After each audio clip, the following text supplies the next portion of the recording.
I'm Rob. And I'm Lee. And we are getting ready to host worship planning at your house. That's right. Folks have seen that, what we do, and we just thought we'd take a couple minutes and sort of walk through the next few days as we approach Holy Week. It's one of the most concentrated, busy times of the year for the church, and a perfect time for you to invite people to be involved. And we thought just look at some of the things that are coming up, like even this week, right. Thursday. Well, on Thursday, you know, when you said the word busy, we can have that kind of busy that draws us away from Christ, but we can have the kind of busy that draws us toward Christ. That's right. And one of those happens this Thursday afternoon with the Easter food distribution. We have an opportunity to welcome people into our church, to get to know them as people, to share time together, to pray together, to laugh. And in that process also share food items that can be a part of their Easter celebrations. That's right. Speaking of sharing food, the day after, on Friday, is the Methodist Men's Fish Fry. And if you haven't done that, this is some good fish. Mm-hmm. It is great. You can actually go to the website and buy tickets in advance for that, or you can just show up and they're $10 for a plate the day of. And then on Saturday, there's a United Methodist Men's meeting, fellowship breakfast. Everybody's invited to those, I understand. And afterwards, they're going to clean up from the fish fry. So a great thing to do Saturday morning. Exactly. And then, let's see, the Sunday, of course, is Palm Sunday. I assume we're going to have palm branches? We will have the annual waving of the palms, yes. Mr. and Mrs. Palm are going to be there. And we're going to...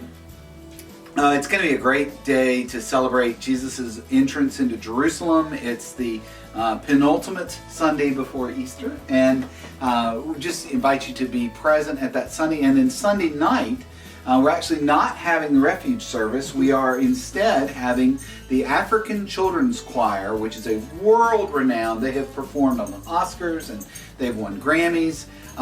We have a strong connection to that choir, and they're going to be at White Plains at 6 p.m. in the sanctuary. Right, in their first performance of this season, right? That's right. Every year's a different choir, different children from Africa that are brought together for this touring ensemble, and we are their initial performance. There's no charge.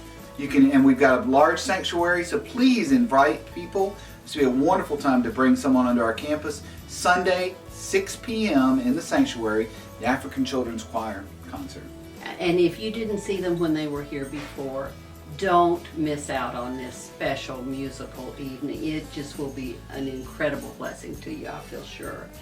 Then we get into, Rob, a couple of our really important and significant services preparing us as we go through Holy Week.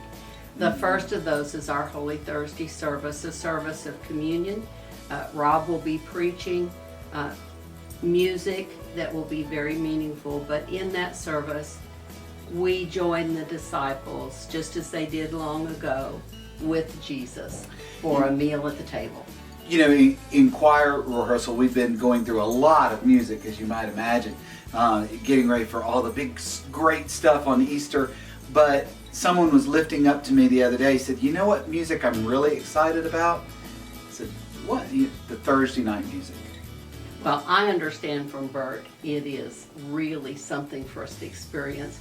And I think there again, just to help us remember, we're a people of remembering what Jesus' life and ministry mean to us. And this is our opportunity to join him at the table. To come to the table Thursday night. And then Friday night, right, a very special service of Tenebrae. What is Tenebrae like? Well, it's a service of darkness. And in that, we don't gloss over the idea that Christ died on that cross for you and for me. And it's an incredible service of reading the scripture from those last days of Jesus with what he went through for you and for me, and help us again to remember, so that as we prepare to come to Easter morning, we understand the cost that was involved. It's, to me, it's one of the important services of the year for me, just to remember a love great enough to lay down life. And after we go through those days of preparation, we finally hit Easter Sunday. We start at 6:30 in the morning at Bond Park, bright and early for our sunrise service. And then services on the main campus at 8:30 and 11 o'clock. And one more thing, Rob. Yes. Out in the courtyard, there will be a flower cross made of fresh flowers. We hope you'll bring some from your yard. Whatever you have that's blooming and pretty, we'll have some additional ones there. And Amber Foster, who is a talented photographer in our congregation, will be there to take family pictures with the cross. So bring flowers, have pictures taken, celebrate being a family together in this Easter season. We hope we will see you there and that you will invite folks to share this Holy Week and Easter experience with us. We'll see you at church.